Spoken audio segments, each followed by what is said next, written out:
बिस्मिल्लाहिर्रहमानिर्रहीम। स्टूडेंट, आज का जो हमारा लेक्चर्स है वो मैं important chapter for BSc and paper pattern आपको बताऊंगी फॉर द पंजाब यूनिवर्सिटी के लिए कि आपके पास इंपॉर्टेंट चैप्टर्स फॉर बीएससी के लिए क्या हैं और पेपर पैटर्न क्या है और कौन कौन से चैप्टर्स आपको ज़रूरी हैं कि आप तैयार करें। अच्छा स्टूडेंट, हमारे पास आपको ये तो पता ही है कि हमारे पास दो पार्ट होते हैं, एक पार्ट ए होता है और एक पार्ट बी होता है। आपके पास टोटल 10 क्वेश्चन होते हैं इसमें, जिसमें आपने 2 क्वेश्चन मस्ट करने होते हैं। पार्ट ए में से भी 2 क्वेश्चन करने होते हैं, पार्ट बी में से भी 2 क्वेश्चन होते हैं और 1 क्वेश्चन आपकी अपनी चॉइस पे होता है कि आप पार्ट 1 में से भी कर सकते हो, पार्ट बी में से भी कर सकते हो। तो इम्पॉर्टेंट चैप्टर्स क्या हैं पार्ट 1 के लिए एंड इम्पॉर्टेंट चैप्टर्स क्या हैं पार्ट बी के लिए, आप कौन कौन से चैप्टर्स तैयार कर सकते हो और किस लिहाज से तैयार कर सकते हो वो मैं आपके साथ डिस्क्राइब करती हूँ। अगर मैं पार्ट 1 की तरफ जाती हूँ जो कि हमारे पास पार्ट ए है, तो स्टूडेंट सबसे पहले जो हमने चैप्टर तैयार करने हैं वो आप सैम्पल एंड सैम्पलिंग डिस्ट्रीब्यूशन का जो चैप्टर है वो आपने मस्त तैयार करना है, क्योंकि इसमें से हमारे पास 2 क्वेश्चन जो हैं वो आते हैं। आपके पास सैम्पल एंड सैम्पलिंग डिस्ट्रीब्यूशंस की जो थ्योरी है वो भी मोस्ट इंपॉर्टेंट है, आपके पास बहुत ज़्यादा ज़रूरी है। और इसी तरह जो सैम्पल एंड सैम्पलिंग डिस्ट्रीब्यूशन से रिलेटेड जो क्वेश्चंस हैं वो आपके पास बड़े इंपॉर्टेंट है। और उसमें जो शेप ऑफ द डिस्ट्रीब्यूशन के क्वेश्चन है, जहाँ आपको मीन भी गिवन होता है, सिग्मा भी गिवन होता है और आपने फाइंड करना होता है shape of the distribution X bar minus mu and sigma X bar. आपने जब ये फाइंड करना होता है शेप ऑफ द डिस्ट्रीब्यूशन, तो इस तरह के जो क्वेश्चन है वो आपके पास मोस्ट इंपॉर्टेंट है, आपने तैयार करनी है। यहाँ से इस चैप्टर से आपके पास 2 क्वेश्चंस आते हैं। अगर आप ये चैप्टर तैयार कर ले तो इट्स मीन कि आप 2 क्वेश्चन इजीली अटेम्प्ट कर सकते हो। सेकंड जो हमने चैप्टर तैयार करने हैं वो हमारे पास आ जाते हैं स्टैटिस्टिकल इन्फ्रेंसेस, क्योंकि आप ऑलरेडी डिस्कस कर चुके हो ईच एंड एवरीथिंग। इसमें हमारे पास क्या होता है कि कॉन्फिडेंस इंटरवल बता रहे होते हैं कि कॉन्फिडेंस इंटरवल क्या है, जी डिस्ट्रीब्यूशंस कहाँ पे यूज़ हो रही है, फॉर द मीन के लिए कॉन्फिडेंस इंटरवल क्या है, डिफरेंस ऑफ मीन्स के लिए कॉन्फिडेंस इंटरवल क्या है और प्रोपोर्शन के लिए कॉन्फिडेंस इंटरवल क्या है। यहाँ से स्टूडेंट आपके पास एक क्वेश्चन मस्ट आ रहा होता है। देन थर्ड क्वेश्चन जो आप तैयार कर सकते हो, बाकी आपकी ये चॉइस होगी कि आप इसमें से जो भी चैप्टर तैयार करना चाहो। टेस्टिंग ऑफ हाइपोथेसिस जो है, टेस्टिंग ऑफ हाइपोथेसिस की भी थ्योरी इंपॉर्टेंट है। टेस्टिंग ऑफ हाइपोथेसिस जो है वहाँ से भी आपके पास एक क्वेश्चन आ रहा होता है।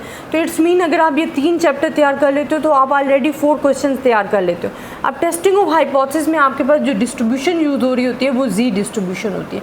आपके पास एक क्वेश्चन जी डिस्ट्रीब्यूशन का आ रहा होता है और साथ ही जो आपके पास चैप्टर नंबर 4 आपने तैयार करना है टी डिस्ट्रीब्यूशन, उसमें से एक क्वेश्चन आ रहा होता है टी डिस्ट्रीब्यूशंस का। तो ये हमारे पास इकट्ठे आ रहे होते हैं, टी डिस्ट्रीब्यूशन और जी डिस्ट्रीब्यूशन। टी डिस्ट्रीब्यूशन में जो आपके पास होता है ना पेयर्ड ऑब्जर्वेशंस का जो क्वेश्चंस है वो उसमें से आपके पास मस्ट एक क्वेश्चंस आता है।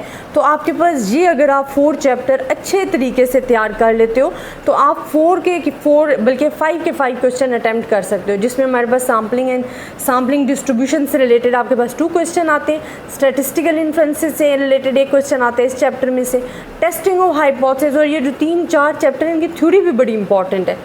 और टेस्टिंग ऑफ हाइपोथेसिस में जिस तरह एरर 1 एंड एरर 2 टाइप्स का पूछ लिया जाता है, लेवल ऑफ सिग्निफिकेंस का आपसे पूछ लिया जाता है, critical region 1 sided and 2 tail test आपसे पूछा जा सकता है।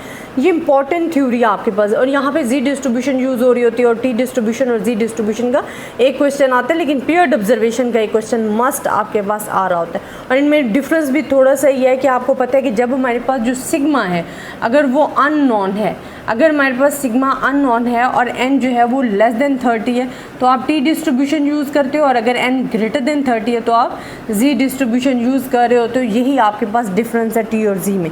तो ये आपके पास वो चैप्टर्स हैं जो कि आप पार्ट 1 के लिए तैयार कर सकते हो। अगर मैं आप पार्ट बी पे आ जाऊँ कि पार्ट बी के लिए आपने कौन से मेन चैप्टर्स तैयार करने हैं, तो स्टूडेंट सबसे पहले जो आपने चैप्टर तैयार करने हैं पार्ट बी के लिए, अब मैं आपको बताने लगी हूँ।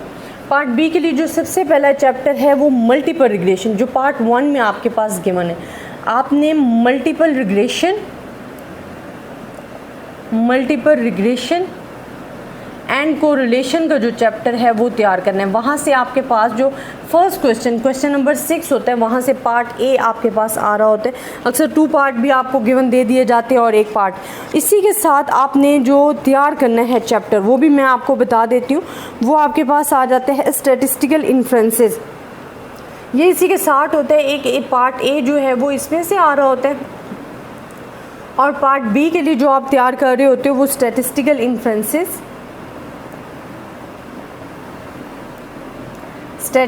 इन्फ्रेंसेस इन रिग्रेशन एंड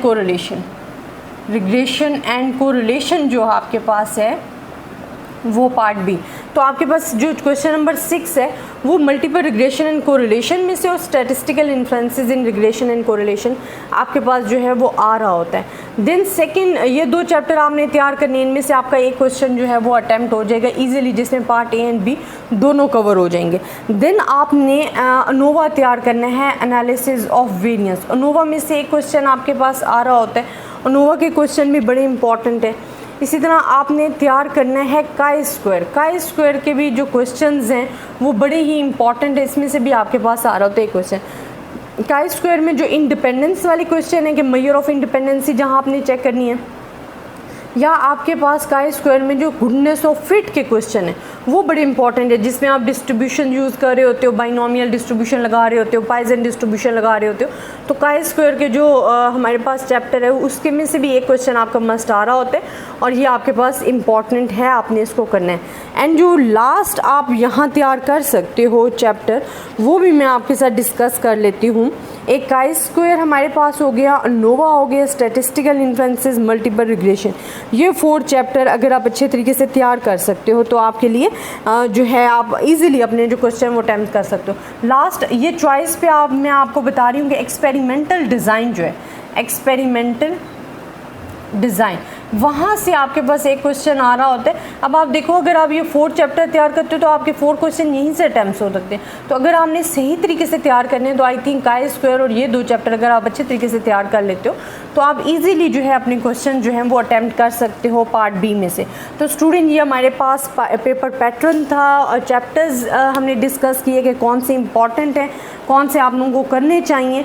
तो अब ये आप लोगों की चॉइस है कि आप लोगों को जो चैप्टर इजी लगते हैं या जो चैप्टर आप लोगों ने अच्छे तरीके से तैयार किए हुए हैं वो आप इजीली अपने तैयार करो और अपने पेपर की तैयारी करो।